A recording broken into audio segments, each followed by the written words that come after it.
lagi saya ingatkan, apabila ingin mendapatkan e-certificate, harap mengikuti kegiatan acara hingga akhir, dan apabila ada pertanyaan, langsung bisa ditanyakan di kolom Q&A, nanti akan dibantu pertanyaannya oleh Dr. Arli Aditya Parikesit. Oke, tidak perlu berlama-lama lagi, waktu dan tempat dipersilahkan Dr. Arli. Terima kasih banyak. Baik, tes bisa dengar saya? Dengar. Oke, Jelas. terima kasih banyak Mbak Azalia dari Brandcom atas perkenalan dan pembukaannya, dan juga terima kasih banyak kepada Pak Noven dari Admission atas perkenalannya mengenai I3L. Ya, izinkan saya menjadi moderator di acara ini. Saya selain menjabat sebagai Director of Research and Industrial Collaboration di I3L, saya juga kebetulan adalah staf pengajar di Bioinformatics Department di tempat yang sama ya. Jadi tentu saja saya juga background saya juga bioinformatics. Nah, ini kebetulan memang sekarang kondisi dunia kita tahu, saya baru aja dapat berita hari ini ya, dari teman saya di pemerintahan dan juga beberapa instansi swasta bahwa WHO sudah mengumumkan adanya varian baru ya dari virus SARS-CoV itu atau COVID-19, yaitu varian Omicron yang saya bilang. Jadi mungkin pada kesempatan ini selain kita juga berdiskusi mengenai precision medicine, kami juga ingin menghimbau supaya kita semua selalu menjaga protokol kesehatan, dan bagi yang belum divaksinasi mohon segera mendapatkan kesempatan untuk vaksinasi. Oke, mungkin tanpa perlu banyak bertele-tele, saya akan perkenalkan, kita sudah ada ini dua narasumber kita yang luar biasa ini. Ada Tera dan Renata ya. Ini mahasiswa kami yang luar biasa lah berprestasi ya. Selain itu juga mereka sekarang sedang magang di NUS, di National University of Singapore, dan mereka akan membagikan pengalaman mereka selama magang di sana, mungkin juga beberapa background apa itu precision medicine ya, terkait mungkin mulai dari situ dulu ya nih, apa itu precision medicine, dan juga mungkin pengalaman kalian selama di sana, dan juga pengalaman kalian selama mengerjakan proyek yang lain juga, silakan di-share gitu. Masing-masing kalian memiliki waktu 25-30 menit, kita masih punya cukup banyak waktu kelihatannya ini. Oke, tanpa bertele-tele silahkan. Siapa yang mungkin mau presentasi atau mulai diskusi duluan? Mbak Tera atau Mbak Renata ini? Ntar bolak-balik, sir. Bolak-balik? Ya. Oke, silahkan. Oke. Diatur aja. Jadi, selamat pagi semua. Hello, my name is Tera. Sorry, my face rada kayaknya laptopnya terlalu tua, jadi kameranya kurang bagus. Jadi, oke. So, without further ado, what bioinformatics can do for precision medicine. Jadi, pertama-tama mungkin kita ngomongin outline hari ini apa, what we're going to be talking about. Jadi, kita bakal mengcover pertama, apa itu precision medicine, peran bioinformatika dalam precision medicine, aplikasi bioinformatika pada precision medicine dalam aspek detection sama prediction, lalu ada summary. Next. Jadi mungkin kita mulai sama status quo ya. Kalian kalau ke rumah sakit, perawatan medis zaman now itu kalian tahu didesain untuk average person. Itu lebih one size fit all approach. Yang biasanya ditanya itu bisa berat badan, blood pressure, kolesterol, gender. Padahal in reality kita itu banyak variabilitas pada gen, lingkungan, dan gaya hidup setiap individu. Jadi next. Jadi untuk memperjelas slide sebelumnya, kita bisa bayangkan jika dalam sebuah clinical trial untuk new drug, ada total 30 dari total 32 test subjects, ada 24 orang yang dimana obat terbukti efektif. Dan ini bisa dibilang results tersebut adalah sukses, tapi bagaimana dengan sisa 8 orangnya? Disinilah precision medicine berperan. Jadi, apa itu precision medicine? Precision medicine adalah pendekatan inovatif untuk memenuhi perbedaan dalam kebutuhan individu yang berdasar dari perbedaan genetik, environmental, atau lifestyle. Jadi, tujuan dari precision medicine itu untuk predict, prevent, and treat, atau memprediksi, mencegah, dan mengobati. Jadi kita biar seperti yang Tata bilang tadi, agar memberi perawatan yang benar pada waktu yang benar dan kepada pasien yang benar. Kita bisa lihat dari gambar yang di atas ini, ada satu kelompok general yang memiliki perpaduan genetik, lingkungan, dan lifestyle yang bervariasi. Terus kita bisa lihat ada sebuah treatment A yang ketika diberi ke semua patient, ada beberapa yang kurang efektif, seperti contohnya Tata tadi. Nah, kalau kita mempertimbangkan variasi genetik, lingkungan, dan lifestyle, kita bisa lihat perbedaan di kebutuhan perawatan mereka dan bisa membuat treatment yang lebih efektif untuk segala golongan tersebut. Selain itu, untuk melakukan precision medicine, kita membutuhkan perpaduan berbagai jenis data, misalnya profil molekuler berbasis populasi, data klinis, informasi epidemiologi, dan jenis data lainnya untuk membuat keputusan klinis yang disesuaikan dengan pasien individu. Next. Nah, apa aja datanya?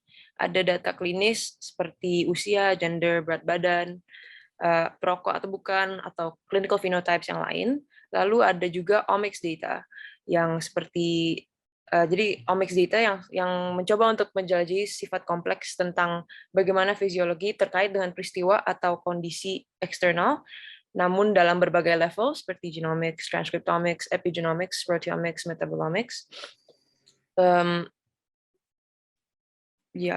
Lalu juga ada misalnya data molecular profile berbasis populasi, informasi epidemiologi untuk reference data di processing datanya nanti. Oke, next. Jadi mungkin ngelihat banyaknya data yang dibutuhkan, kita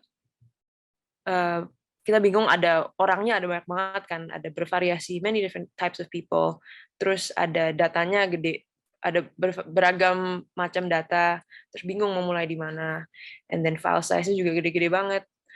Jadi itulah di mana bioinformatics steps in.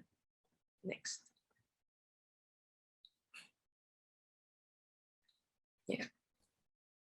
Ya, jadi seperti yang dikatakan Tera tadi, ada begitu banyak data, bingung gimana caranya. Di sini kita bakal membutuhkan bantuan mesin untuk memproses dan menganalisa data yang besar itu untuk mencari obat, vaksin, dan lain-lain. Dan disinilah bioinformatika sangat berperan.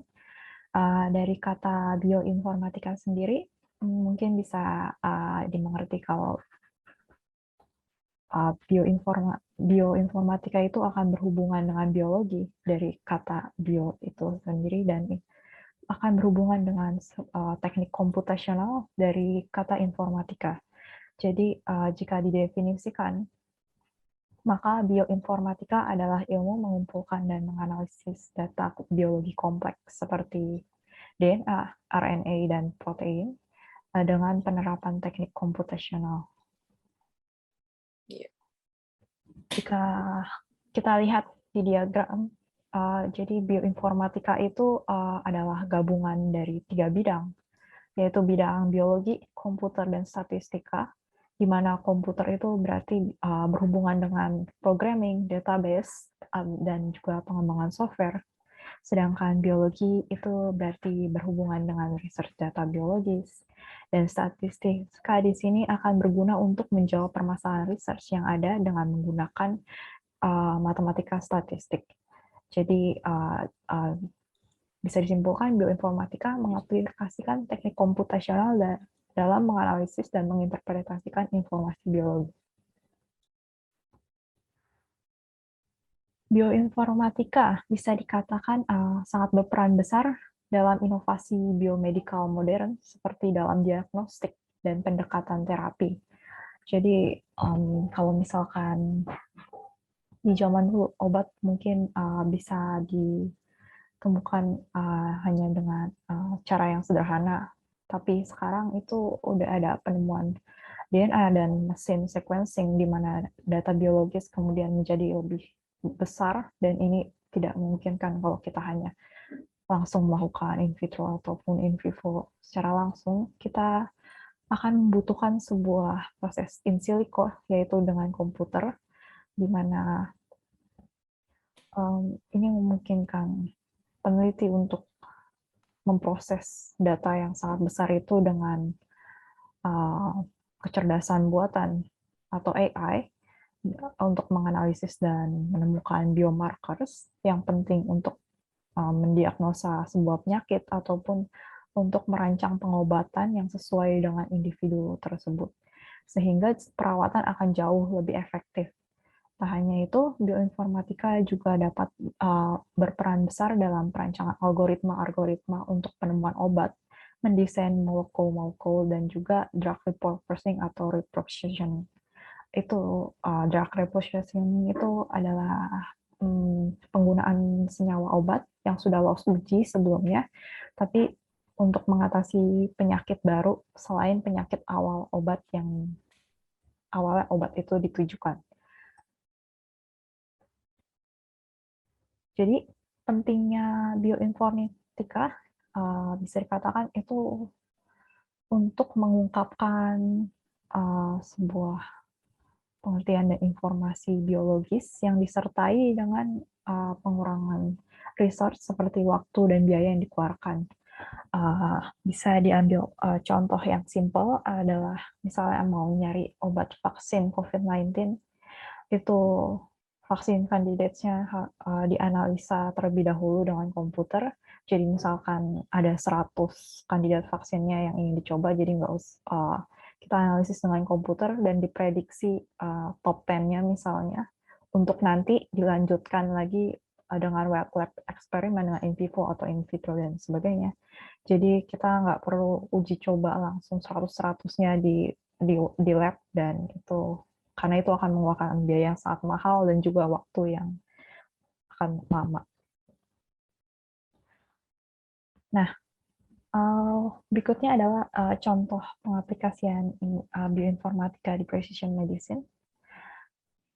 Ini adalah sebagai salah satu contoh penerapan bioinformatika. Ini adalah topik research internship saya di bawah bimbingan asosiat Profesor Chong dan timnya dari National University of Singapore.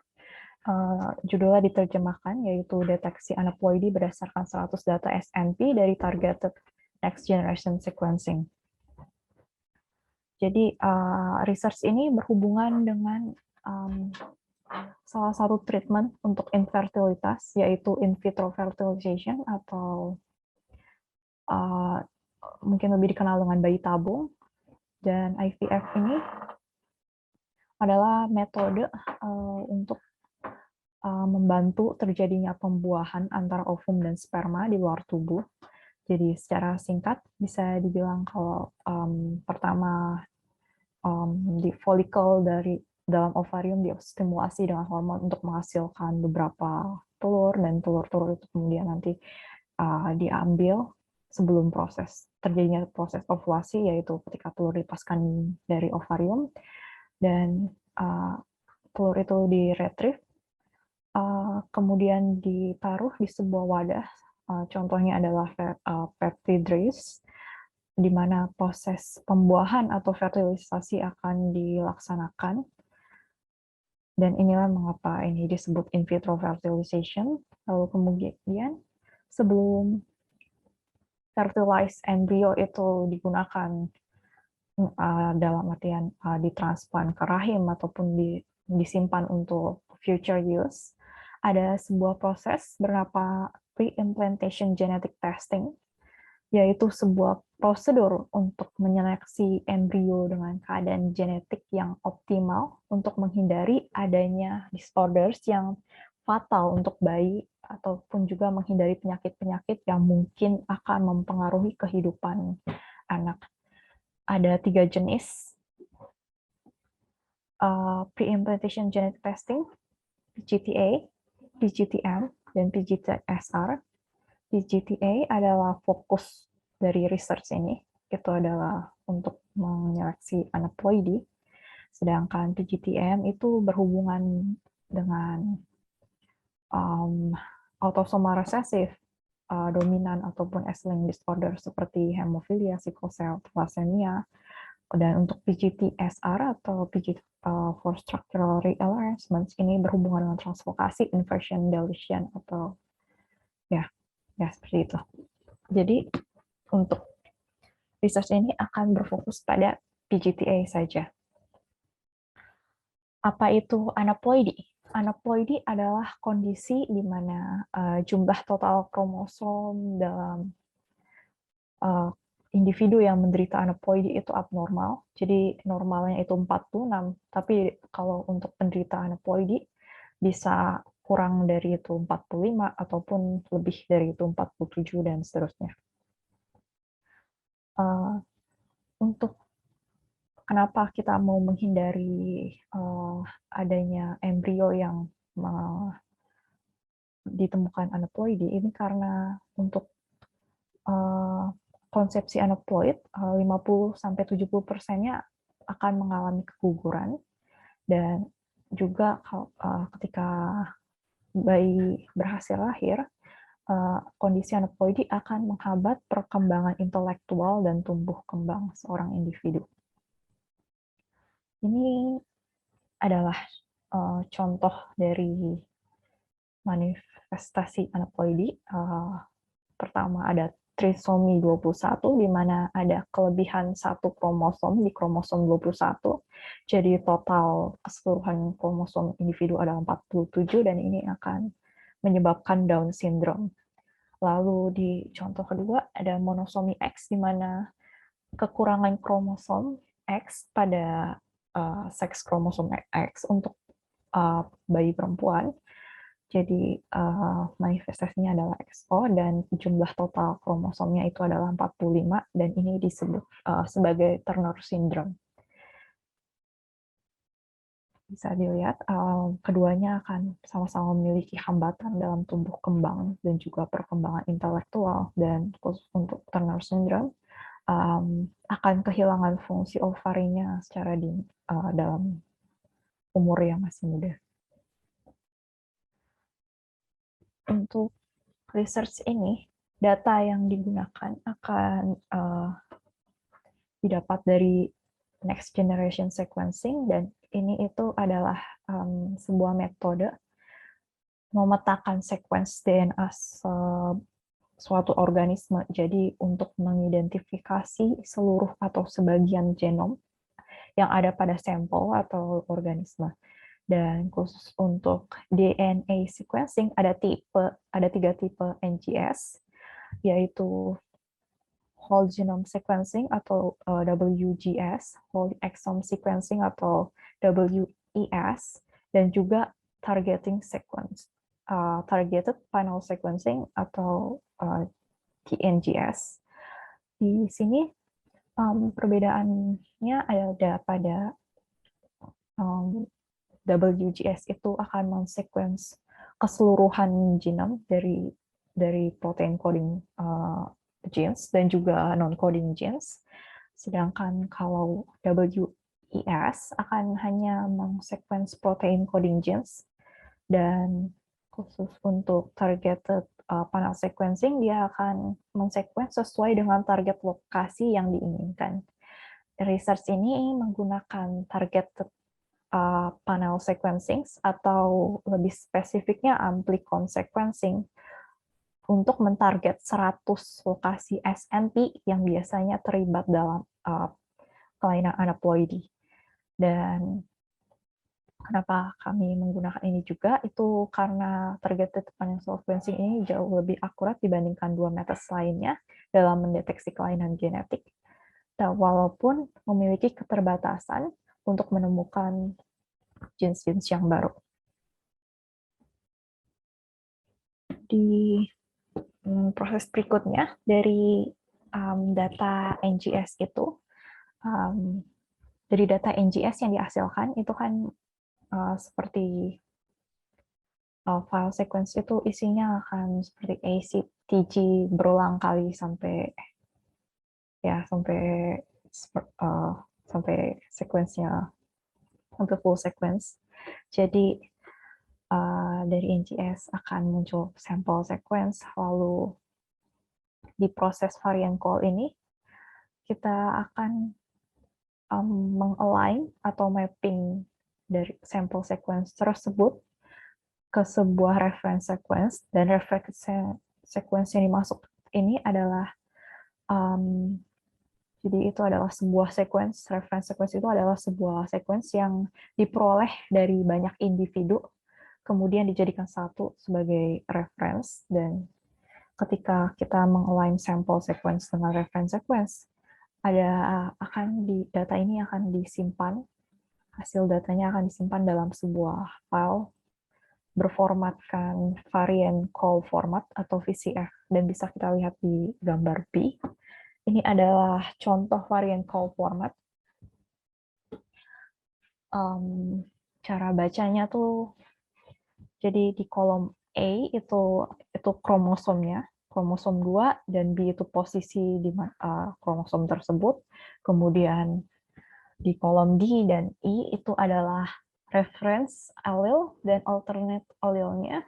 Untuk informasi pentingnya itu ada di kolom J, di mana itu juga berhubungan dengan kolom E. Jadi bacanya itu di kolom E, format pertama itu ada tulisan GT, dan di kolom J itu berhubungan dengan 0/3-nya. Jadi maksud dari ini adalah genotype.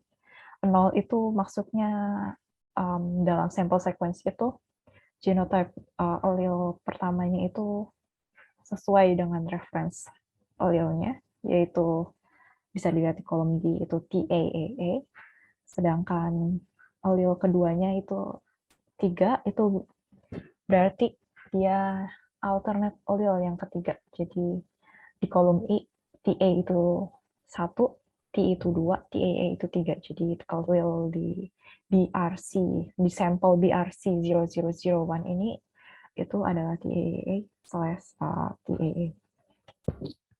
Lalu informasi berikutnya itu ada AD atau allelic depth. Ini itu jumlah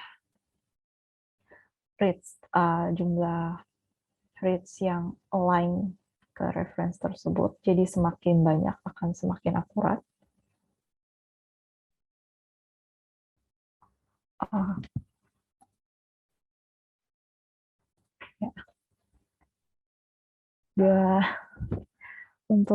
Jadi cara bacanya untuk reference allele yang 283 itu adalah total reference allele-nya.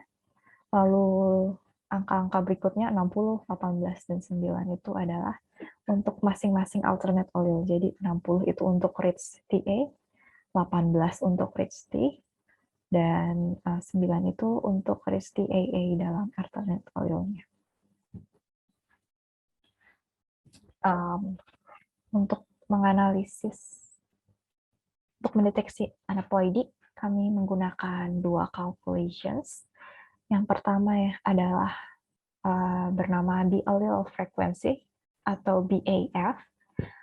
Itu formulanya adalah alternate allele dibagi jumlah total allele, yaitu reference ditambah alternate allele. Jadi cara kami mengartikannya itu, kalau misalkan ada alternate allele ada 0, lalu reference allele-nya ada 2, BAF itu value-nya akan 0, dan ini disebut sebagai homozygous reference. Sedangkan untuk allele reference allele 1, jumlah total reference allele 1 dan alternate allele 1 itu maka BAF-nya 0,5, ini disebutkan sebagai heterozygous, dan jika semuanya itu alternate allele maka BAF-nya akan 1, itu disebut homozygous alternate, dan ketiga value ini 0, 0,5, dan 1 ini adalah normal. Sedangkan jika ada jumlah total allele 3, itu kan aneuploidy berarti. Jadi kalau dihitung reference allele-nya ada 2 dan alternate allele-nya ada 1, BF-nya itu akan menjadi 0,33, dan ini bisa dikatakan akan ada duplikasi di dalam allele tersebut, kromosom tersebut. Lalu untuk BA value 0,67 itu juga berarti ada duplikasi dalam allele tersebut. Tapi untuk kalkulasi ini ada limitation-nya, yaitu ketika misalkan jumlah total allele kita ada 3 dan semuanya itu reference allele ataupun semuanya alternate allele. Jadi kalau misalkan semuanya alternate allele itu kan jadi 3/3, itu kan BAF-nya berarti 1, dan itu di sini deskripsinya homozygous alternate, tapi padahal itu sebenarnya aneuploid. Dan maka dari itu ada tambahan calculation lagi, yaitu copy number. Itu rumusnya read count sample dibagi read count reference. Jadi untuk copy number, value 2 itu normal, value 1 berarti ada monosomi, value 3 berarti ada trisomi.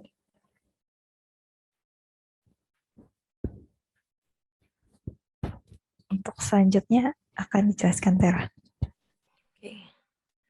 Halo, jadi kalau aku juga dapat kesempatan untuk magang di NUS and belajar bareng mereka dan mengerjakan proyek mereka. Untuk judulnya punya aku itu pendekatan machine learning untuk mengidentifikasi predictor genetic rheumatoid arthritis. Aku di bawah Profesor Caroline Lee dan timnya di Yonglyu Lin School of Medicine. Next. Jadi mungkin sedikit background tentang rheumatoid arthritis. Rheumatoid arthritis adalah penyakit radang sendi kronis yang tergolong sebagai penyakit autoimun, di mana imun sistem kita menyerang sel-sel sehat yang menyebabkan inflamasi pada bagian-bagian tubuh, lebih spesifiknya di joint kalau untuk di sendi-sendi untuk rheumatoid arthritis. Rheumatoid arthritis ini adalah penyakit yang multifactorial, maksudnya itu ada berbagai kontribusi genetik dan lingkungan yang yang berdampak terhadap penyakitnya. Lalu penyakit ini juga heterogen, jadi ada berbagai presentasi klinis dan mekanisme patologen. Sebenarnya RA sendiri ini nggak fatal, tapi kalau dibiarkan dan memburuk dapat menyebabkan komplikasi seperti penyempitan atau penyumbatan arteri jantung, luka-luka pada paru-paru, dan meningkatkan kemungkinan kanker darah yang dapat memperpendek jangka hidup. Terus, jadi kalau RA ini didiamkan, ada kemungkinan bisa cacat total juga, yang tentunya merugikan berbagai pihak.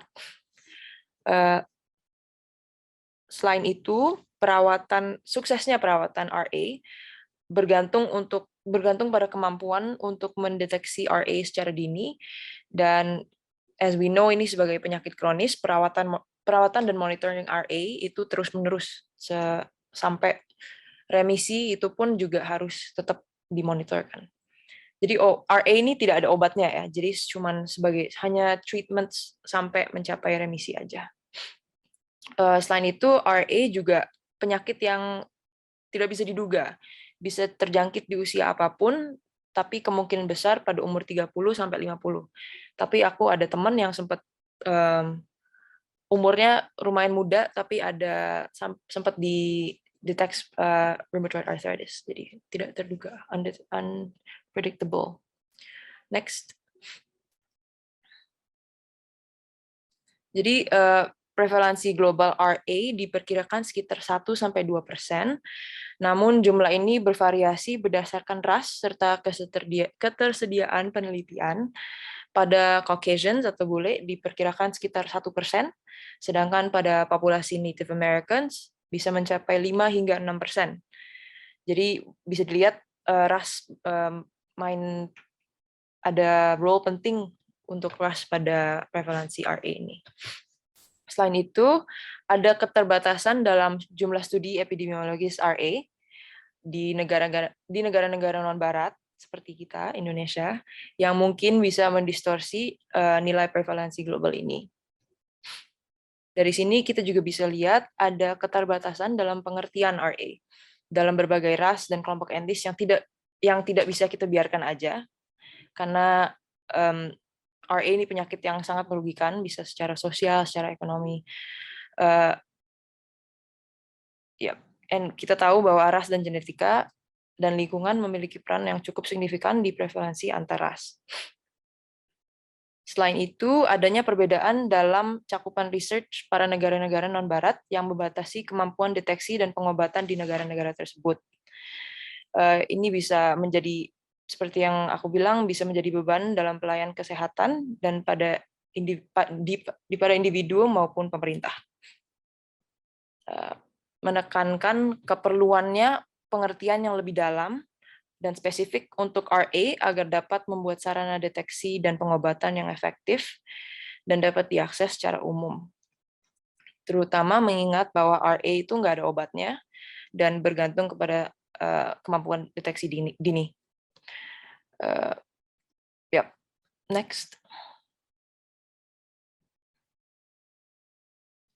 Oh, kayaknya ada yang ke-skip. Oke.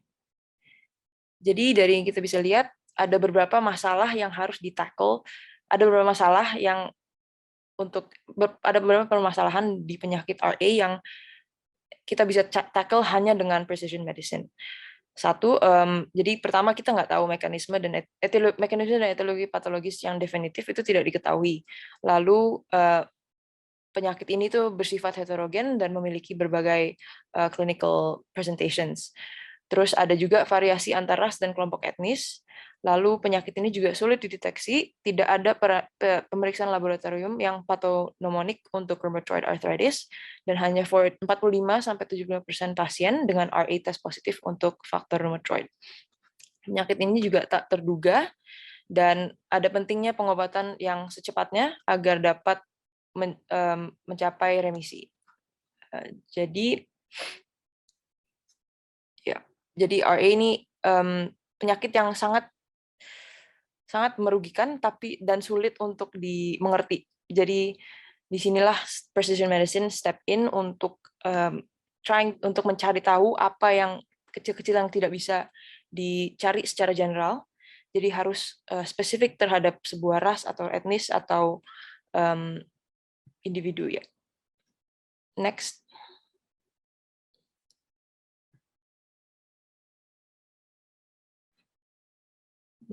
Oke. Jadi yang kita tahu itu adalah heritabilitas RA sekitar 45-65% untuk seropositif RA. Dan kita juga tahu bahwa sendirinya sebuah alel tidak menunjukkan kontribusi yang signifikan terhadap risiko penyakit, namun kombinasi alel dapat memaksakan kecenderungan genetik untuk rheumatoid arthritis. Maka dari itu, next. Dalam research ini, dengan tujuan mengidentifikasi polymorphism yang relevan secara biologis terhadap memprediksi kerentanan kepada rheumatoid arthritis dan mengidentifikasi pathways dari prediktor tersebut. Jadi kita itu mau cari polymorphism yang signifikan untuk membedakan antara pasien yang RA dan yang sehat. Dan seperti kita tahu, genetics berperan besar di RA, maka dari itu kita melihat dari data genomics dalam SNPs. Next.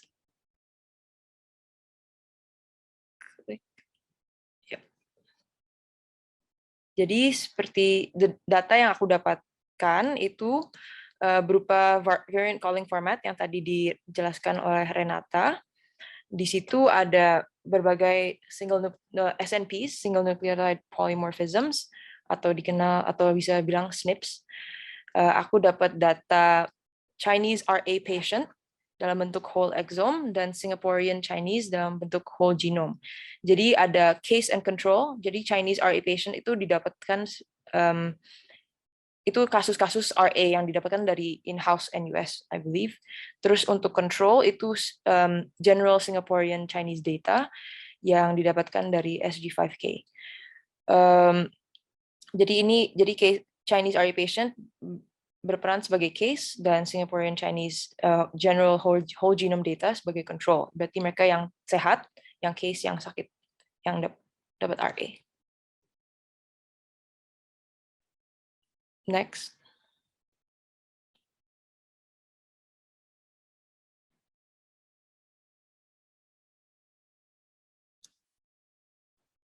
Jadi mungkin aku nggak akan go in terlalu detail tentang proses-prosesnya karena lumayan ada banyak kecil-kecil di antara ini yang lumayan ribet.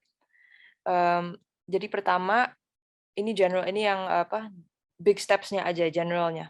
Pertama itu nyari mutual SNPs di antara case and control supaya kita kan biar dapat membandingkan antara dua itu kita harus mencari site-site yang ditemukan di dua-duanya lah ya.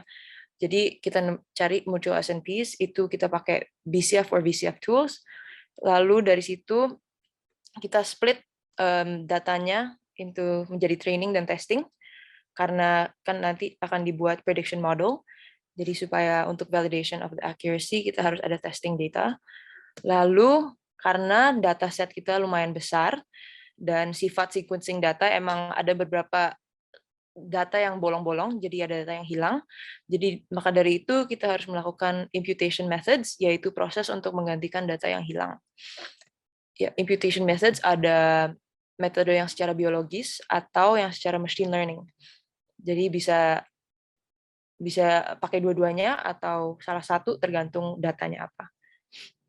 Kalau untuk imputation methods kita pakai di R and or Python untuk mainly pakai sklearn kalau kalian tahu untuk membuat model. Terus lalu kita juga sebelum itu melakukan imputation yang secara biologis dengan Beagle, program Beagle.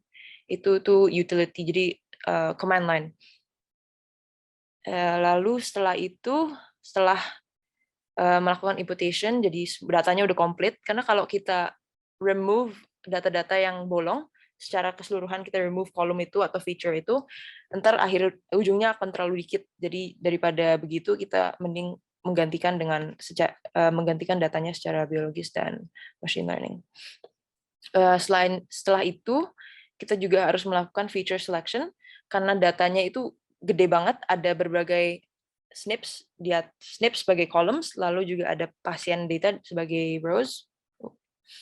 Jadi karena tidak semua feature itu akan berdampak signifikan terhadap RA, kita harus melakukan feature selection untuk mengurangi input variable, dan selain untuk meningkatkan akurasi prediction model, itu juga untuk mengurangi computational cost. Lalu setelah itu kita membangun prediction model secara supervised, jadi untuk cases yang mendapatkan RA itu sebagai 1 dan yang non-RA itu 0. Terus lalu kita akan membuat prediction model supaya jadi prediction model untuk predict and then seberapa benarnya prediction model itu untuk validasi apakah prediktor tersebut itu signifikan secara biologis untuk memprediksi keberadaan RA. Ya, next.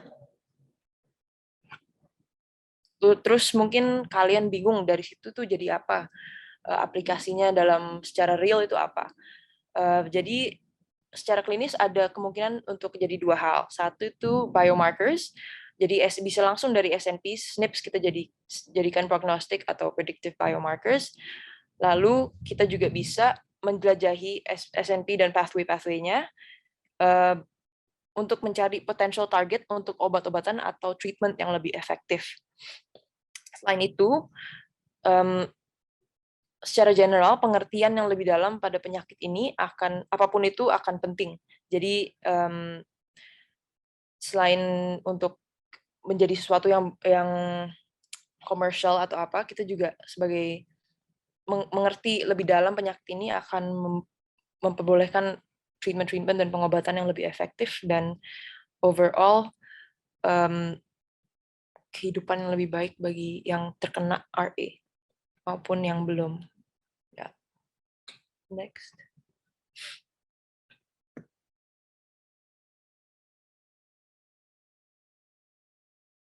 Okay, so the summary jadi summary-nya adalah Ada banyak penyakit yang mengajukan variabilitas dan bergantung pada gen, gaya hidup, dan lingkungan seorang individu atau kelompok.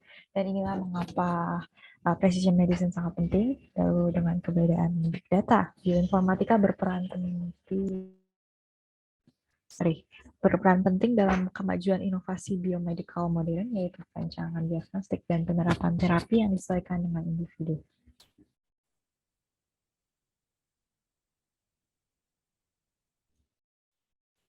Question and answer.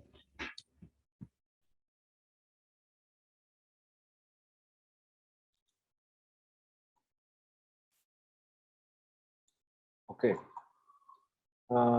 Sudah selesai presentasinya? Renata sama Tera? Halo? Yes. Oke, sudah selesai. Baik, terima kasih atas presentasi yang sangat menarik dari Renata Matera mengenai precision medicine dan juga pengalaman mereka di NUS ini untuk menjalankan magang mereka. Dan ini udah mulai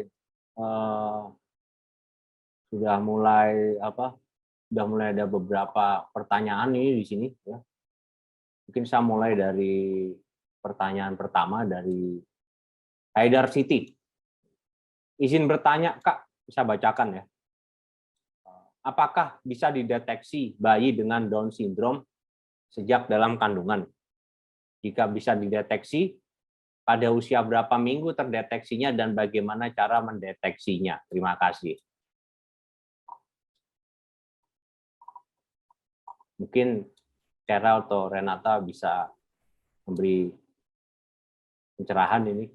Ini pertanyaan yang sangat klinis, sangat terkait dengan klinis soalnya.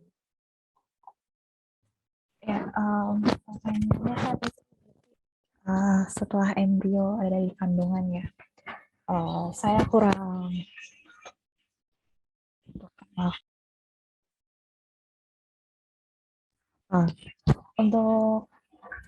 untuk yang dalam kandungan saya kurang tahu nama diagnostik tesnya, tapi ada, itu biasanya dilakukan pada the first trimester. Yeah. First trimester ya sekitar 10 sampai 13 minggu dalam kandungan. Tapi kalau untuk riset saya sendiri itu PGT ini itu khusus untuk embrio yang belum diimplantasi. Jadi dipilih dulu sebelum diimplantasi ke kandungan. Oke. Mungkin dari Tera ada tambahan mungkin terkait pertanyaan ini? Kalau tentang kurang tahu sih kalau tentang ini kan proyeknya Tata yang mengenai Down syndrome. Baik, mungkin saya bisa tambahkan sedikit ya. Saya bukan nakes, jadi mungkin detailnya bisa ditanyakan dengan nakes. Tapi biasanya kalau untuk mendeteksi kelainan genetik ya, itu kawan-kawan di klinik itu mengambil amniotic fluid itu. Amniotic fluid itu cairan amnion dari kandungan, dan mereka menganalisis dari situ. Saya kira begitu. Mungkin kalau untuk lebih detailnya ya mungkin teman-teman di nakes terutama spesialis kandungan yang lebih paham. Oke. Baik, terima kasih. Kita lanjut ke pertanyaan berikut. Ini cukup banyak ini pertanyaan-pertanyaannya ya. Sekarang pertanyaan berikutnya. Mungkin kalau pertanyaan mungkin kawan-kawan bisa masuk ke Q&A box, tapi kalau statement nggak apa-apa, statement bisa ditaruh di chat ya. Mungkin pertanyaan ditanya di Q&A box saja. Ya. Nah, itu ada yang mus. Sekarang saya mau tanya. Ya, saya tanya ke pertanyaan selanjutnya. Aisyah Putri. Perkenalkan, nama saya Aisyah, Kak. Sebelumnya saya mendengar Kakak bahwa penyakit RA tidak memiliki obat.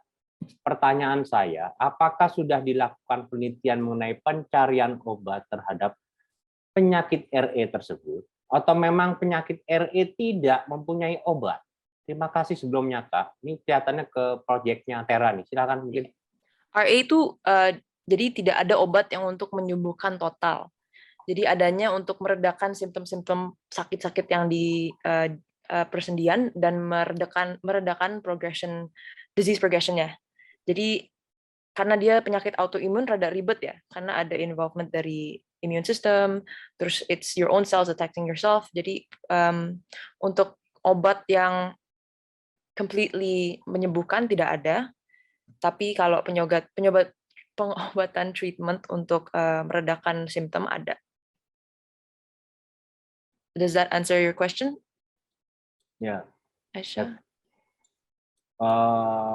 Mungkin saya tambahkan dikit. Ini kalau mengenai obat ya, kita ada topik lain yaitu computer aided drug design. Mungkin lain kali akan ada pembicara lain, mungkin alumni atau mahasiswa kita yang bisa membahas soal itu lebih mendalam ya, computer aided drug design masuk ke structural bioinformatics. Tapi sebenarnya informasinya kita dapat dari genomics information, genomics dan transcriptomic research yang mungkin Tera atau Renata lakukan seperti ini. Saya kira gitu. Oke. Terima kasih banyak, Tera. Ini langsung banyak ini pertanyaan. Antusiasmenya tinggi. Kami sangat happy ini. Dari kelihatan Mas Karno pada tahap imputation, apakah sudah dikonsultasikan dengan ahli di bidangnya sendiri? Karena ada pengalaman bahwa dokter tidak mau data yang kosong atau missing value tidak boleh diganti. Karena data medis sangat sensitif. Ya, tapi mungkin saya kasih sedikit sedikit perbandingan aja ya, sedikit informasi ke Karno bahwa penelitian ini dilakukan di NUS di Singapura, which is peraturan mengenai nakes, mengenai tenaga kesehatan maupun tentang undang-undang kesehatannya bisa jadi tidak sama dengan negara kita. Oke, mungkin Tera bisa menjawab. Untuk imputation sih, ini adalah step yang general, emang sering dilakukan di research gini. Jadi kan ini datanya juga emang by nature sequencing data banyak missing holes lah ya. Jadi tidak ada pilihan lain sih selain harus di-impute. Imputation-nya itu juga pun pakai ada metode biologis yang dimana pakai reference data. Jadi kita pakai reference data set dari specifically Han Chinese, itu pakai Beagle. Kita jadi dalam proses imputation-nya dia ngelihat reference, terus dia decide apa itu yang disesuaikan dengan reference atau tidak. Terus kita juga karena metode biologis itu tidak completely impute semua, masih ada yang missing, kita lakukan machine learning methods. Jadi untuk hal dokter yang tidak mau sih di situ I believe sih nggak ada concern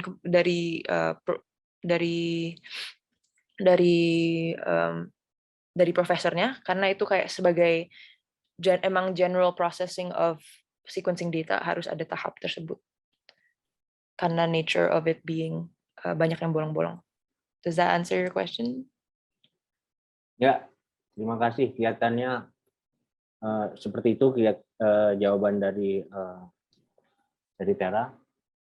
Kita bisa beranjak ke pertanyaan berikutnya dari Kians Azizati Karna. Pertanyaan teknis ini ya kelihatannya, Tera, atau mungkin juga kelihatannya Renata juga bisa kalau menjawab, sama aja. Bagaimana cara mendapatkan file VCF dari suatu sampel secara teknis? Nah, ini pertanyaan teknis. Silakan, mau Renata. Kalau untuk VCF file, jadi kan pertama kita punya sampel sequence filesnya itu biasanya formatnya FASTQ file. Terus dari FASTQ file itu kita akan proses variant call dengan beberapa software. Pertama ada software kita biasanya mapping dulu. Itu contohnya ada Minimap 2, terus yang lain ada BWA atau ya BWA, dan tools-toolsnya ada banyak, itu bisa dipilih. Tinggal dilihat nanti resultnya yang diinginkan. Terus dari selesai mapping, itu kita bisa genotyping menggunakan another software. Software itu yang saya gunakan sendiri sih, itu adalah nama softwarenya GATK. dan itu bakal ngasilin VCR filenya. Ya, mungkin. Oke, mungkin saya bukan nanya sih, mungkin sedikit membantu Kian sini ya. Ada nggak gitu, Renata atau Tera boleh jawab, semacam data repository yang bisa digunakan di website gitu, seperti Ginbank atau DDBG untuk file-file ini gitu. Harusnya ada yang dari SRR file yang whole genome, terus kalian lakukan mapping dan variant calling sendiri sih. Ntar mungkin kita bisa drop links dari database, tergantung research-nya mau apa kan ya. Oke, berarti ada ya di SSR yang mungkin nanti linknya bisa di drop supaya mungkin kawan-kawan bisa ngoprek-ngoprek sendiri gitu ya. Misalnya. Oke, baik, terima kasih. Ini pertanyaan yang selanjutnya dari Mas Khairul. Itu pertanyaannya lumayan banyak. Kami ini mungkin Sir Arlie yang jawab. Nah, kalian dulu lah. Apa perbedaan bioinformatika dan computational biology? Coba gimana itu? So, kalau dari saya sih gini, kenapa kok kan saya kebetulan salah satu faculty member di Bioinformatics Study Program. Kenapa study program kita diberi nama Bioinformatics bukan komputasi biologi? Karena kan kita ingin mengcombine biologi dan informatics, jadi biologi dan teknik informatika.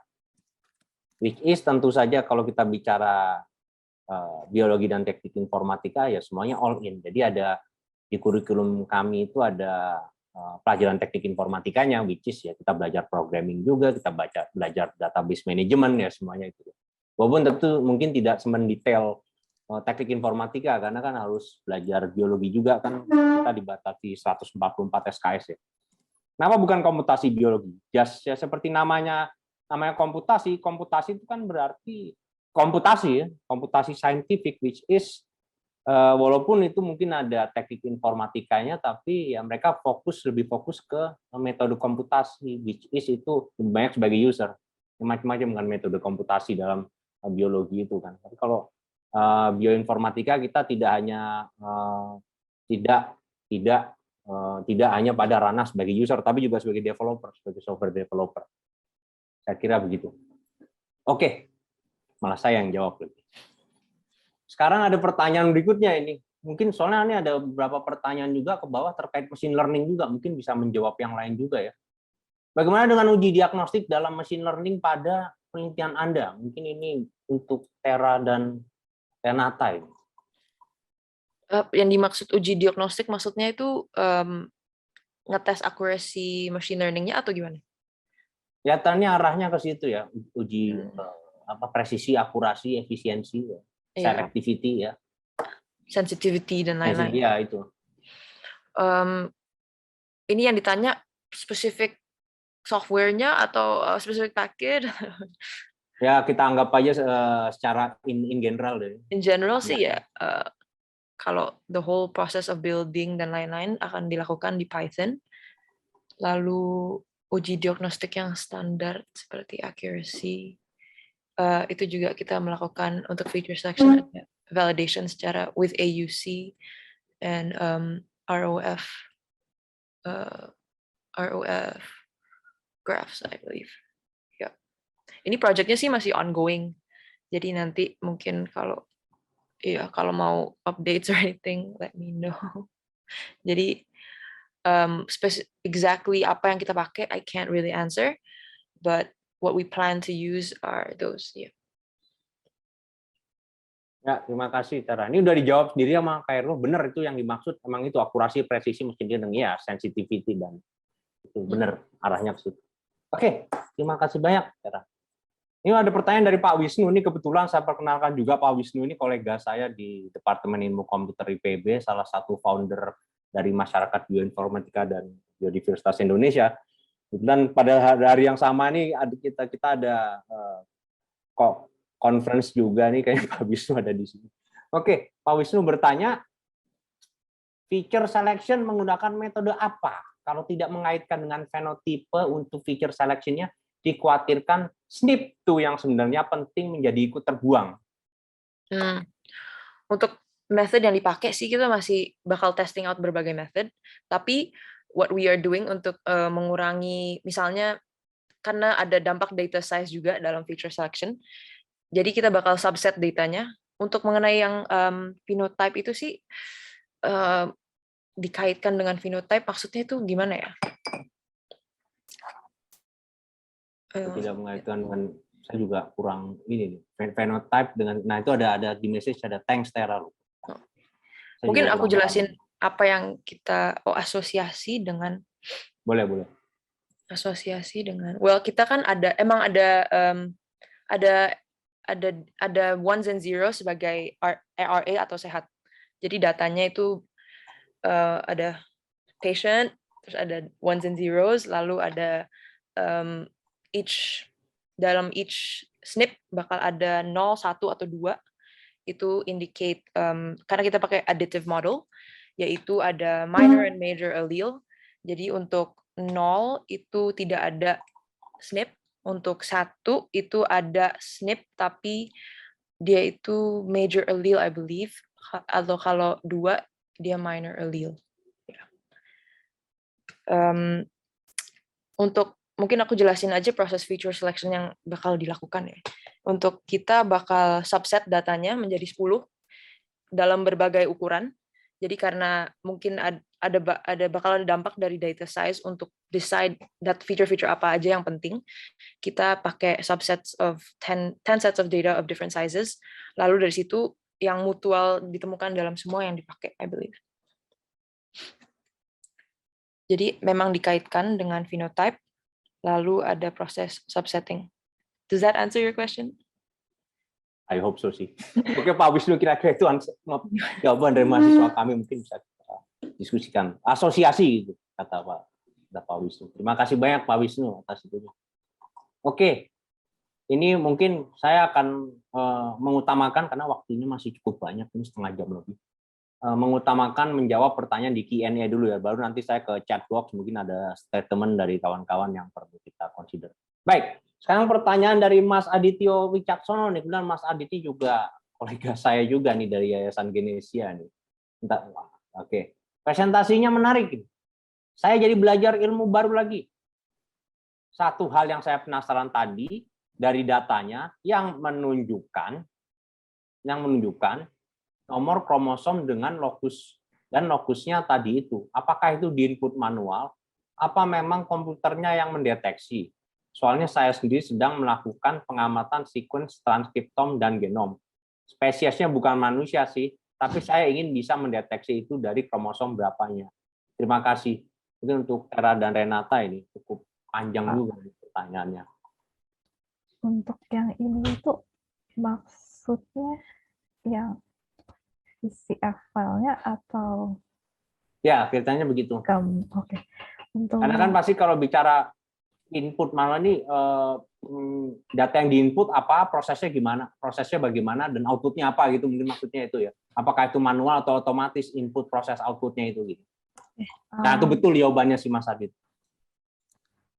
Untuk VCF file-nya itu nanti akan diproses lagi sama saya pakai programming R coding, di mana nanti dari VCF file bakal diambil, difilter data yang diinginkan, lalu dimasukkan sendiri formula BAF sama copy number-nya untuk menghasilkan data yang diinginkan, lalu di-plotting dan ya, jadi bikin coding sendiri. Ya, itu jawaban dari Renata. Kalau dari Tera mungkin ada tambahan mungkin? Karena kelihatannya ini general ini. Seharusnya sih automate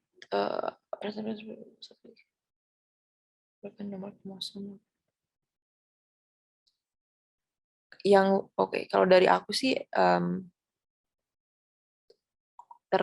pakai program ya, maksudnya dari proses dari awal yang untuk dari proses awal mapping dan lain-lain, dia turun ke situ akan langsung ada kromosom dan lokusnya. Itu aja sih.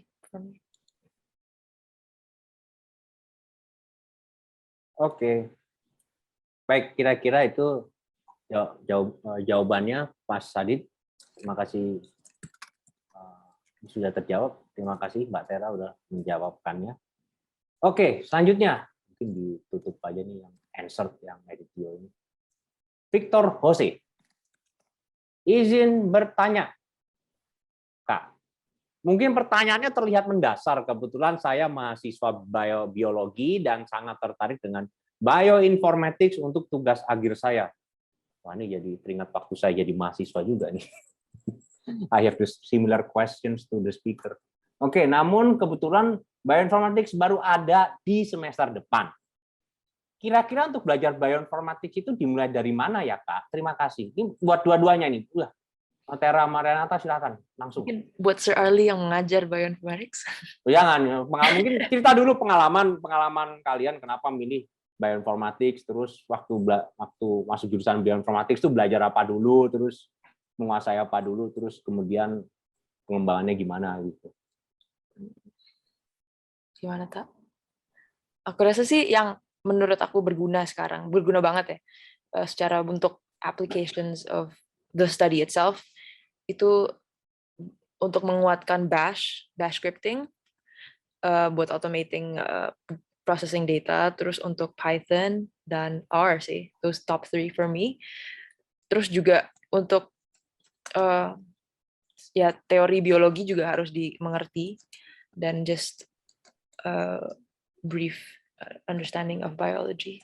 But I believe untuk secara software dan data analysis, those are the 3 important for me. Kalau Tata? Saya juga sama bash scripting karena kebanyakan bioinformatic tools-nya itu ada di Linux, jadi ya pakai bash scripting buat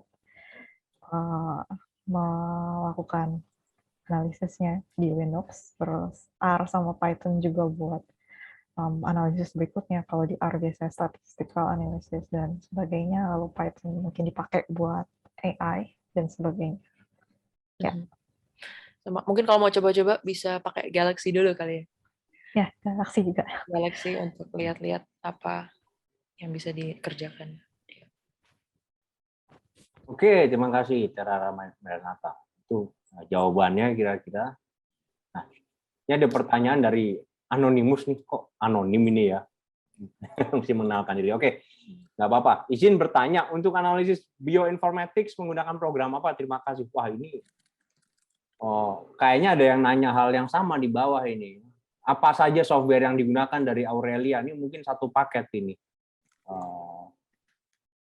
Saya nggak, ini kelihatannya bukan pertanyaan yang spesifik, tapi mungkin dari, nah tuh, tadi sebenarnya sebagian udah dijawab kan, ada Galaxy, ada apa, mungkin ada program apa gitu yang pasti recurring gitu, yang akan selalu dipakai, mungkin selain Galaxy, yang Galaxy malah kurang dipakai ya. Malah kurang dipakai, ya, yang akan sering digunakan kalau untuk precision medicine mungkin, silakan. Untuk mungkin kalau precision medicine mungkin pentingnya di yang lebih genomic side ya. Jadi understanding NGS gimana, terus proses untuk mapping pakai mapping dulu kita pakai apa tak? BWA atau Minimap. Oh ya. Tuh ya, gitu-gitu. Mapping, de novo mapping, and then reference mapping. Terus kita ngerti banyak sih tools-nya, tergantung what you wanna do. Yang aku sering banget pakai kemarin di research ini tuh VCF sama BCF tools untuk processing di SNP files, VCF files, terus R, Python, and Bash. Dalam situ ntar ada packages yang dipakai, specifically sklearn, terus mungkin juga ya itu sih tak. Kamu apa? Ya, sama sih tadi mappingnya tuh dipakai BWA sama Minimap tuh, terus varian call genotypingnya pakai GATK, terus analisisnya pakai R programming. Mungkin Sir Arlie bisa nambahin. Nah, ini sebenarnya saya bukan mau ngeledek atau apa ya, tapi dulu waktu saya kuliah dulu pertama kali belajar bioinformatics itu ada buku agak lucu sih, nama textbooknya Bioinformatics for Dummies. Itu kita belajar dari dasar apa itu sequence alignment, apa itu protein prediction, apa itu ya itu apa itu misalnya RNA prediction. Kita belajar benar-benar bioinformatics itu dari nol. Mungkin bisa jadi referensi yang bagus itu ya, dalam arti bisa jadi referensi yang bagus kalau ingin belajar bioinformatics for dummies itu, kalau ingin belajar bioinformatics. Oke, terima kasih. Nah, sekarang ada pertanyaan selanjutnya dari Andre Lubis. Terima kasih atas presentasinya yang luar biasa. Saya mau bertanya. 1. Case population yang digunakan itu masih dalam ruang lingkup Singaporean people atau bukan? 2. Disampaikan juga bahwa bioinformatics itu sebagai tools dalam penanganan RA ini, bagaimana hubungannya dengan tata laksana precision medicine? Artinya apa output bioinformatics ini yang digunakan selanjutnya? Dari yang dipelajari di sana, apakah harapan kalian dari pembelajaran kalian untuk Indonesia, apa yang menjadi gap menurut kalian? Ya. Oke, silakan mungkin Tera dan Tata ini silahkan kalau ingin jawab, saya kira sudah jelas. Oke, untuk mungkin pertanyaan pertama, case population itu ya dipakai Singaporean people, tapi lebih spesifik mereka cuman yang Chinese Singaporean. Biar sesuai sama RA patient data-nya yang juga Chinese Singaporean. Jadi biar perbandingannya lebih dekat. Terus mungkin untuk pertanyaan kedua, bagaimana hubungannya dengan tata laksana precision medicine? Lebih ke precision medicine tidak bisa dilakukan tanpa bioinformatics karena betapa rumit dan besar datanya. Bioinformatics seperti yang Tata bilang allow us to tahu lebih banyak dengan resources yang lebih dikit. Jadi ini kayak project aku misalnya bisa ntar untuk output dari predictors-nya itu bisa dipakai untuk menjadi biomarkers untuk RA, atau misalnya untuk terus juga dengan pengertian predictor tersebut yang terlihat signifikan untuk susceptibility towards RA, itu bisa digunakan untuk mengerti di mana potential target dari pengobatan atau perawatan yang bisa dipakai untuk develop perawatan dan pengobatan yang lebih efektif bagi kelompok-kelompok tertentu. Ya. Terus untuk yang ketiga, Tata mungkin mau jawab apa yang kau pelajari.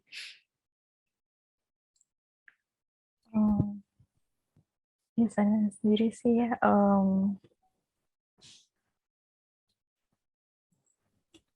Silakan. untuk di sana sih kayak cuma saya sih ya ikut dapat pengalaman, terus lebih dalam research sendiri kayak lebih ngerti gitu karena emang benar-benar diterjunin langsung ke research-nya. Terus saya jadi jauh lebih ngerti kalau sekarang variant calling itu harus ngapain, terus untuk VCF file bisa diapain analisisnya pakai R coding itu, ya lebih mendalami itu. Yang menjadi gap itu mungkin biaya, karena ini cukup mahal ya untuk, soalnya ini kan mereka mengambil sampel sendiri, terus mereka sequence sendiri pakai alatnya sendiri, terus ya itu kan lumayan mahal, jadi mungkin itu gapnya.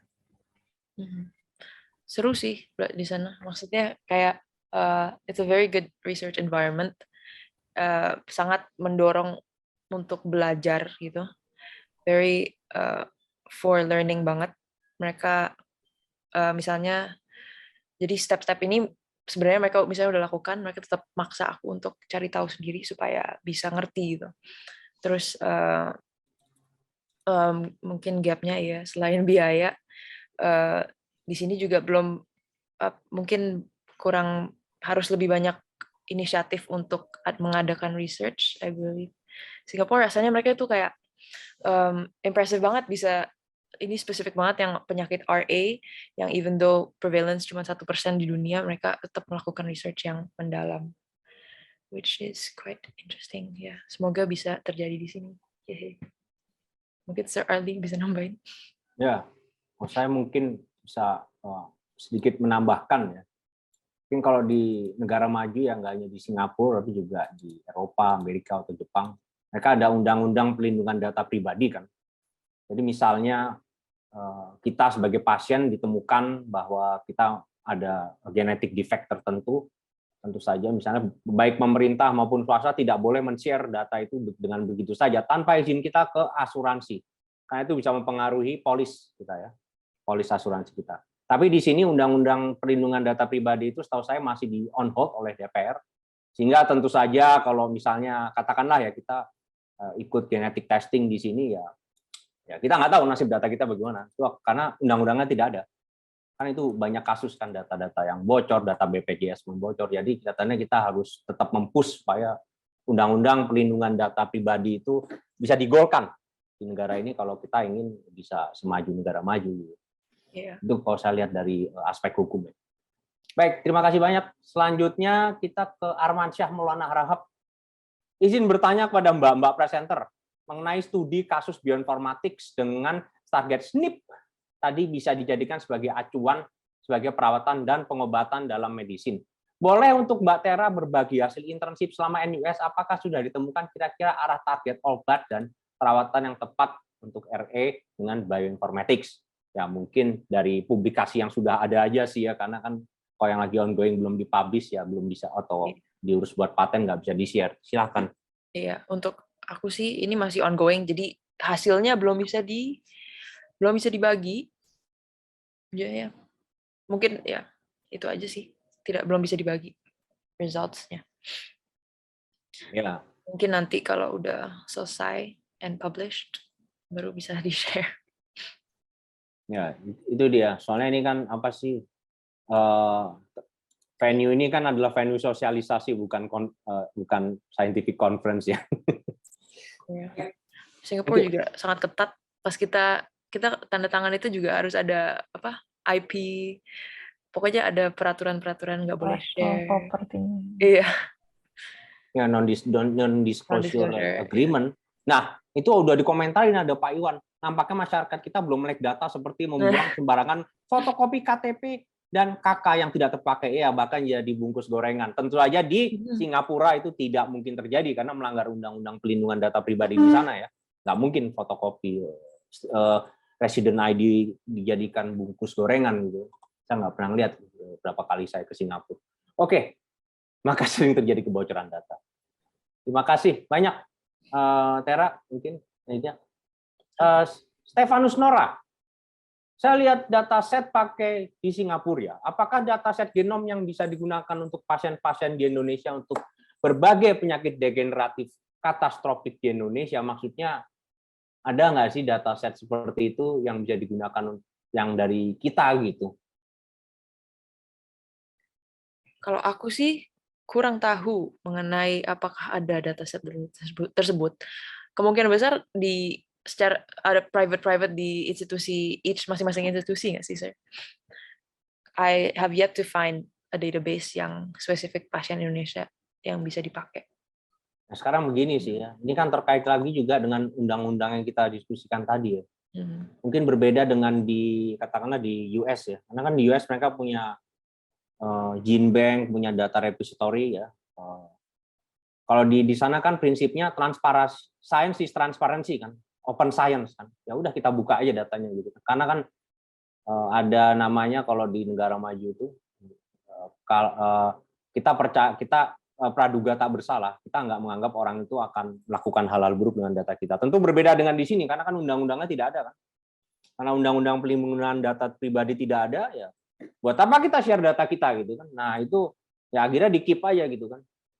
Karena memang tidak ada pelindungan hukumnya, makanya terjadilah seperti membuang fotokopi KTP. Coba kita bayangkan kalau data genom kita tahu-tahu jadi bungkus koran atau apa gitu kan, tentu aja itu bukan sesuatu yang kita inginkan. Makanya kita tetap harus mempush supaya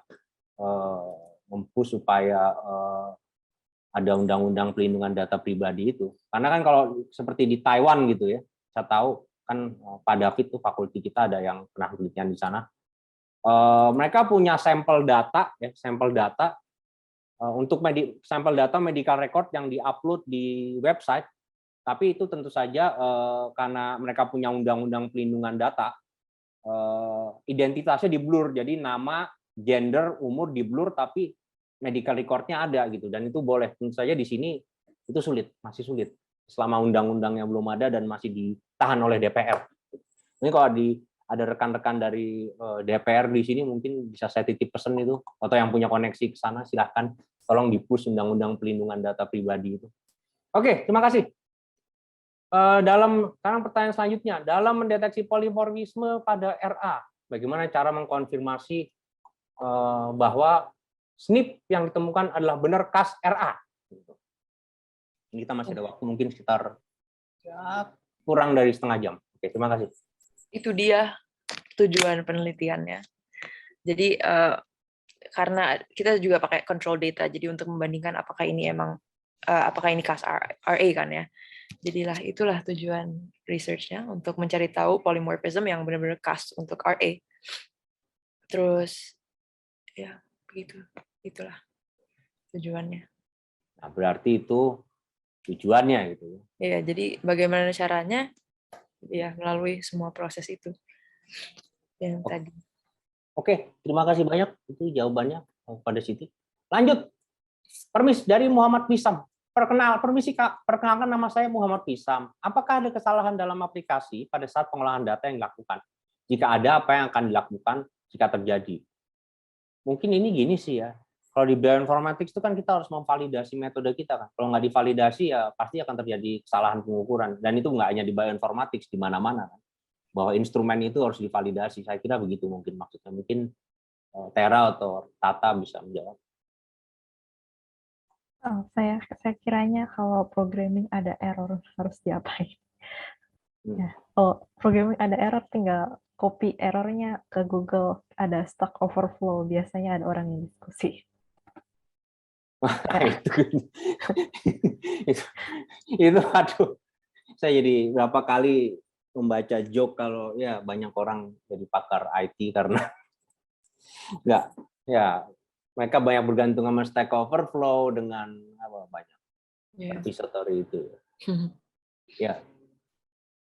Jadi kalau kesalahan pada dalam aplikasi saat pengolahan data itu bisa dihindari kalau aplikasi itu sudah divalidasi ya. Misalnya kalau di bidang saya kan molecular simulation.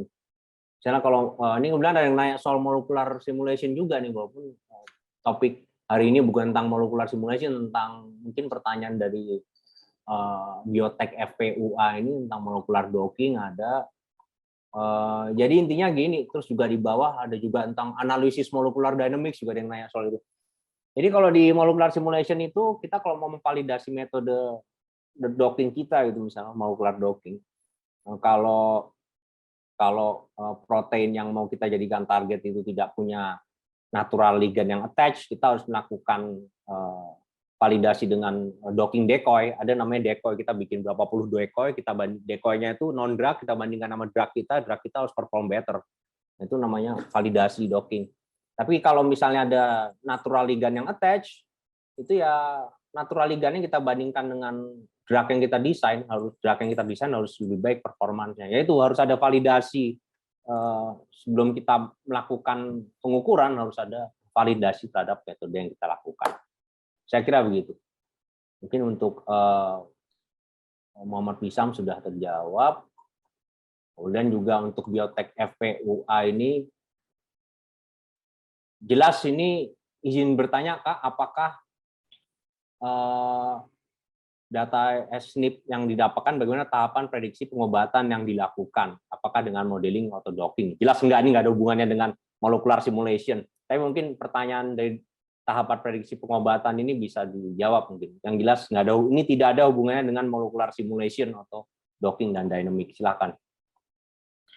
Prediksi pengobatan. Jadi dari mungkin mungkin dari prediktor-prediktor yang ditemukan bisa mencari pathways atau ya pathways yang protein-protein yang mereka encode, dan bisa aja apa yang berubah dari situ kita bisa lihat potential target untuk pengobatan. Mungkin bisa misalnya ada protein ini yang terlihat overexpressed karena protein ini tidak diekspresi karena SNP tersebut atau foldingnya salah. Mungkin dari situ bisa membuat obat yang menargetkan untuk merubah itu atau sesuatu. Does that answer your question? I think so. Oke. Untuk biotek FPUA terima kasih banyak. Sementara kalau untuk Khairul Hafiz nih dia akurasi presisi ML kita lewatin aja. Terus apakah saja software yang sudah digunakan sudah terjawab? Dari Aurelia bisa dianggap answered ya. Sekarang ke Daniel Nelson. Halo Kak, Tera dan Renata, thank you buat presentasinya. Aku mau bertanya, apa boleh dong diceritakan pengalamannya bagaimana bisa mendapatkan proyek magang di NUS? Ini gimana sih? Ini kayaknya pertanyaan yang penting karena banyak kawan-kawan mahasiswa atau siswa SMA di situ, mungkin juga guru, ingin tahu gimana sih rahasianya gitu. Rahasia dibuka aja di sini, bisa dapat proyek magang ke NUS gitu. Pasti pada ingin tahu. Buat ke Tera atau Tata silahkan. Gimana sih rahasianya itu? Rahasianya kuliah di I3L.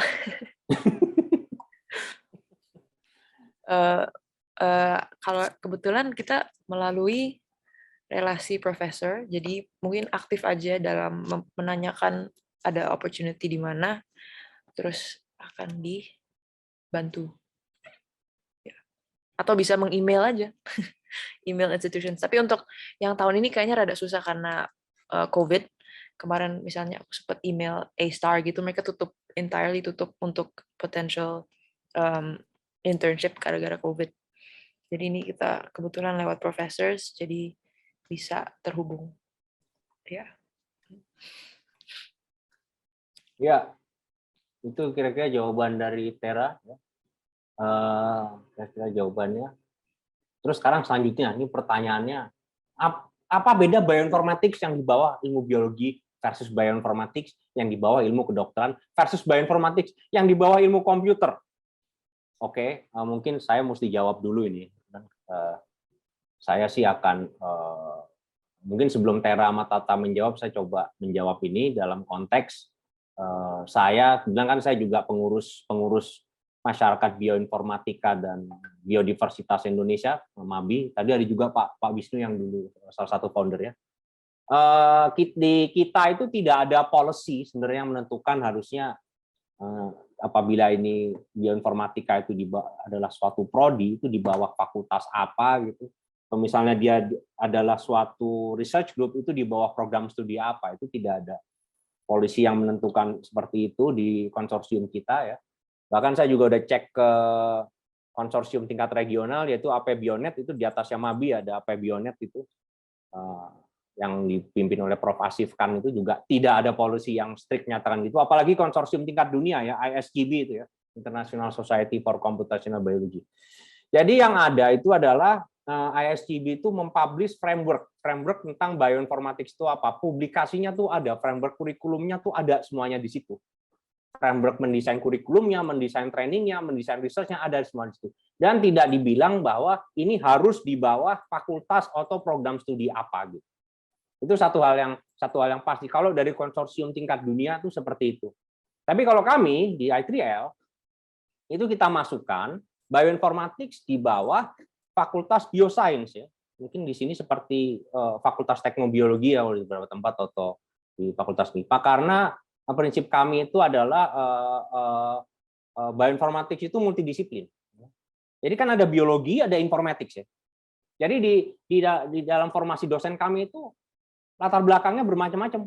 Ada yang dari ilmu biologi, ada juga yang IT, ada statistik juga, ada juga yang kimia, macam-macam. Karena emang kami mendesain semuanya sesuai dengan spirit dari ISGB, bahwa bioinformatics itu siogianya multidisiplin. Cuman karena memang tidak ada peraturan yang melarang atau mengharuskan ini di bawah program studi atau fakultas apa ya, bebas-bebas saja. Itu mau di bawah komputer, di bawah biologi atau mau di bawah apapun. Tapi kalau seperti kami, karena kami berpendapat bahwa bioinformatics itu multidisiplin ya seperti itu. Dan aplikasinya kalau di tempat kami tentu tidak hanya ke kesehatan atau kedokteran, tapi juga kita ada riset yang ke arah lingkungan, kita juga ada riset yang ke arah pangan gitu. Jadi kita ada kerjasama dengan program studi teknologi pangan itu misalnya, dan juga bioteknologi arah ke kita juga ada riset mengenai ilmu lingkungan dan sebagainya. Kira-kira seperti itu ya. Ini kalau Tera sama Tata mau menjawab ini, nambahin dari Mas Khairul ini. Oh enggak. Cukup. Oke, kelihatannya seperti itu. Terima kasih. Mungkin anggapnya sudah bisa terjawab. Oke, ini dari Stefanus Bernard. Ini for your information, Stefanus Bernard ini kolega saya juga ini, barusan WA-an saya kemarin ini. Dulu alumni I3L ini. Kalau saya nggak salah ya, maksudnya saya harap ini orang yang sama dengan yang saya kontak kemarin. Oke, anggaplah orang yang sama ya. Saya ingin bertanya, Kak, apakah pipeline yang digunakan dalam analisis ini sudah menggunakan Nextflow atau pipeline yang digunakan adalah otomatisasi bash scripting seperti biasa? Saya penasaran karena sedang menggunakan penelitian whole genome SARS-CoV-2 dan kami menggunakan Nextflow. Nah, ini kayaknya Stefanus Bernard yang sama. Beliau ini kerja di GSI Lab gitu ya. GSI Lab ya. Salah satu lab yang lagi aktif dalam genomic surveillance-nya COVID kelihatan ini. Bernard alumni kita. Silakan itu mungkin Tera sama Tata. Gimana, Tak? Kalau aku sih pakai Bash. Kita belum pakai Nextflow or anything. Ya, cuma pakai Bash sama. Baru dengar ada doang. Informasi baru ya. Ini kelihatannya GSI Lab ini bisa. Mungkin ntar kalau mau ada student yang mau magang di sana boleh ini ke GSI Lab. Oke, saya kira itu jawabannya. Ternyata masih menggunakan Bash sama R ya, belum menggunakan Nextflow. Terima kasih banyak. Nah ini izin dari Muhammad Firmanda, izin bertanya Kak terkait bioinformatics, ada nggak program komputer tanpa berbayar untuk molecular dynamics? Nah ini mesti saya jawab dulu nih. Seperti jawaban saya tadi, ini nggak ada hubungannya dengan molecular simulation ya. Karena molecular dynamics dan molecular docking itu adalah tools untuk computer aided drug design dan untuk immunoinformatics. Ini arah penelitian ini precision medicine agak berbeda. Tapi kalau ditanya ke kami apakah ada program komputer tanpa berbayar untuk analisis dynamic, ada. Misalnya ChapFlex, misalnya LA-RMD ya. ChapFlex dan LA-RMD itu dia tidak berbayar, tapi ada constraint-nya itu mereka hanya menerima struktur protein yang di bawah 2000 asam amino. Kalau di atas 2000 asam amino, program itu sulit dipakai. Tapi misalnya kalau kita menggunakan viral protein atau bacterial protein itu bisa, tapi human protein itu kan besar-besar ya, apalagi protein di otak gitu yang sangat rumit ya, di brain ya, ini apalagi yang terkait dengan penyakit Alzheimer dan lain-lain itu sangat mungkin itu tidak bisa dibuka. Mungkin Tera sama Tata mau nambah nih soal ini bukan bidang kalian, bukan penelitian kalian sih, tapi mungkin ada tambahan. Cuman nggak tahu sih, cuman yang kita pakai di kelas-kelas aja ya, saya paling di share. Oh ya, oke. Ya itu sudah saya ya itu ntar kita. Nah ini udah dikasih nih sama Bernard, kayaknya Bernard yang sama. Oke, saya mungkin mau ngeliat ke chat, ini ada yang perlu saya baca nggak? Ini ada statement atau apa? Sebentar. Apakah wait. Gender Kak, woman lebih banyak, kalau RA itu young person bisa, kalau OA prevalensi banyak di orang tua. Ada komen mungkin dari Tera sama Tata ini, dari Rafisa ini, RA lebih banyak young person, OA prevalensi di orang tua gitu. Itu beberapa risk factor of RA sama a different type of RA. Is it onset or late onset RA yang lebih banyak di orang tua.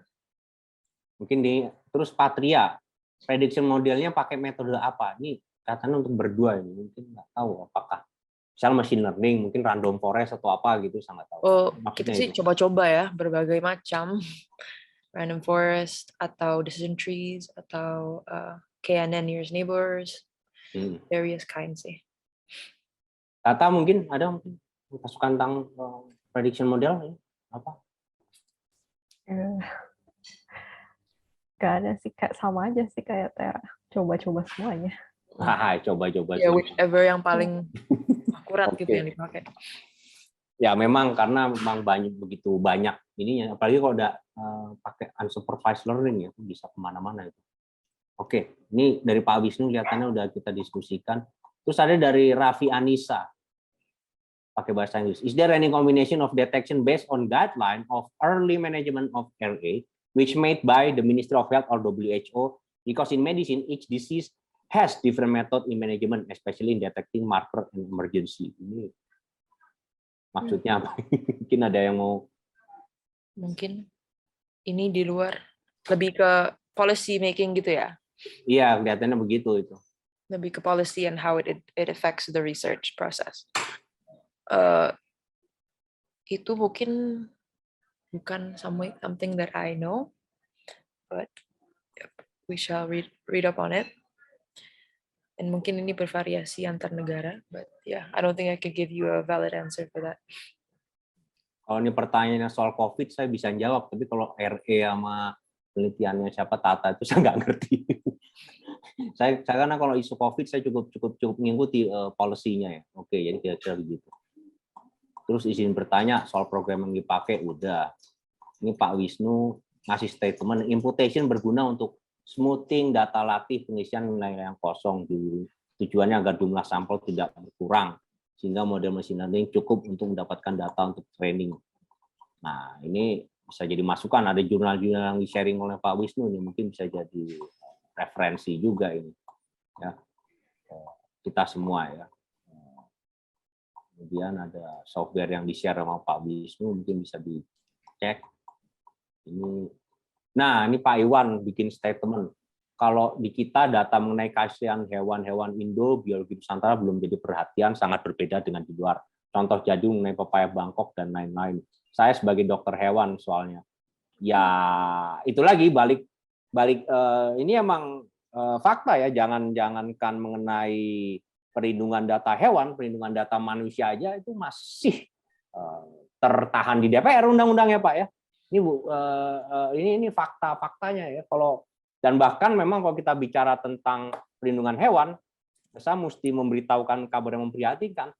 Negara pertama yang mensequencing genomnya komodo itu bukan kita. Komodo itu adalah hewan endemik di NTT, hanya ada di kita. Amerika Serikat, ya.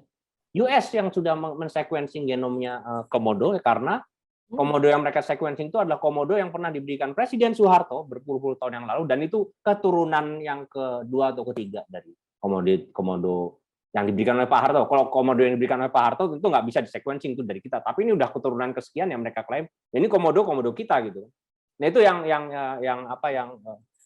hal-hal yang seperti itu yang sering terjadi ya, karena jangankan soal memang setahu saya sudah ada sih seharusnya undang-undang tentang biodiversitas ya, tapi kita lihat pelindungan data jangankan untuk hewan, untuk tanaman, untuk manusia aja kelihatannya masih jauh panggang dari api. Pak Wisnu, terima kasih Pak Arli, Renata, dan Tera, presentasi luar biasa, terus sangat aktif, berharap bisa berkolaborasi. Siap Pak, itu kita siap kolaborasi tentu saja, nggak hanya dengan Pak Wisnu, dengan siapapun yang terkait. Nah, apakah para presenter pernah punya pengalaman penanganan sel cancer secara bioinformatik? Saya pernah baca di salah satu majalah bahwa penanganan cancer sekarang ini justru dengan data. Penggunaan obat-obat cancer kemo sering beresiko. Nah, ini sebenarnya yang kita presentasikan di sini nggak ada hubungannya dengan cancer ya, tapi mungkin Tera sama Tata mau sharing ini. Masih ada mungkin kira-kira 5-10 menit lah. Very menarik banget sih kalau cancer data, specifically epigenetics yang kita coba-coba di kelas gitu. Datanya ada di accessible di TCGA, jadi kita bisa coba berbagai kriteria. Misalnya mereka juga ada classification of their clinical status gitu. Jadi very complete di TCGA kalau mau coba-coba explore cancer cell. Nah itu bisa dicoba di TCGA itu. Pakai R kebanyakan. Analisisnya aku sih pakai R. Ya. Nah, oke, terima kasih mungkin. Nah ini terima kasih Tata. Mungkin Bernard ini alumni kita sharing tentang Nextflow nih, kerjaan dia di GSI nih. Siap ini kita tunggu publikasi Koch Bernard ini dengan GSI selanjutnya mungkin di jurnal bereputasi, kita siap merujuk. Nah ini dari Stefanus Novas. Terima kasih atas sharing presentasinya. Program internship-nya mantap. Semoga bisa program atau startup baru atau mau collab dengan kami di Perhimpunan Informatika Farmasi Indonesia buat Pak Arli, Renata, dan lainnya. Salam kenal semuanya. Siap, kalau kita mau meeting selanjutnya boleh saling mengundang. Gitu. Nah, ini untuk masalah absensi nanti marketing gitu ya, silakan. Metode coba-coba. Ya, saya kira 8 menit lagi Pak. Siap. Saya kira sudah tidak ada pertanyaan dan statement lagi dari peserta. Terima kasih banyak kepada Mbak Tera dan juga Mbak Tata, ini sudah sangat luar biasa memberikan pencerahan mengenai precision medicine dan bioinformatics, dan juga terima kasih atas antusiasme yang luar biasa dari peserta yang banyak pertanyaan, banyak masukan yang perlu kami follow up ya. Semoga kita bisa bertemu lagi di acara berikutnya. Saya kembalikan ke Mbak Aca dari marketing. Silahkan. Oke, terima kasih banyak Pak Arli atas kegiatan pada hari ini. Terima kasih banyak Vera dan juga Renata atas presentasi yang sangat menarik dan sangat informatif, dan juga kita bisa lihat dari antusiasme para peserta sekalian. Oke, ini kayaknya nanti kira-kira boleh nggak ya kalau untuk para partisipan mendapatkan presentasinya, Pak? Iya, itu mesti izin dari profesor mereka itu kelihatannya. Nanti kami kasih tahu. Nanti saya informasikan kembali untuk para partisipan apakah bisa untuk mendapatkan PPT atau tidak. Teman-teman sekalian, link evaluasi telah saya bagikan di kolom chat, jadi kalian bisa langsung untuk mengisi presensi. Dan terima kasih sekalian juga untuk para partisipan yang telah hadir. Terima kasih sekalian juga para speaker yang sudah memberikan informasi yang menarik. Terima kasih banyak Pak Arli yang telah memoderatori kegiatan pada hari ini. Semoga dengan berkurangnya COVID, yang walaupun sudah mulai meningkat lagi, kita selalu diberkahi dengan kesehatan yang baik semuanya. Stay safe and stay healthy. Saya bersama Pak Arli, Vera, Renata, dan juga Pak Noven, pamit undur diri. Terima kasih banyak semuanya. Selalu ingat untuk selalu belajar dan berkembang untuk self development diri kita. Terima kasih. Selamat pagi semuanya menjelang siang. Saya tutup acara pada hari ini. Terima kasih. Terima kasih semuanya. Sampai jumpa lagi. Terima kasih peserta sekalian, Tera, Tata, Brandcom, Admission. Terima kasih semuanya. Terima kasih.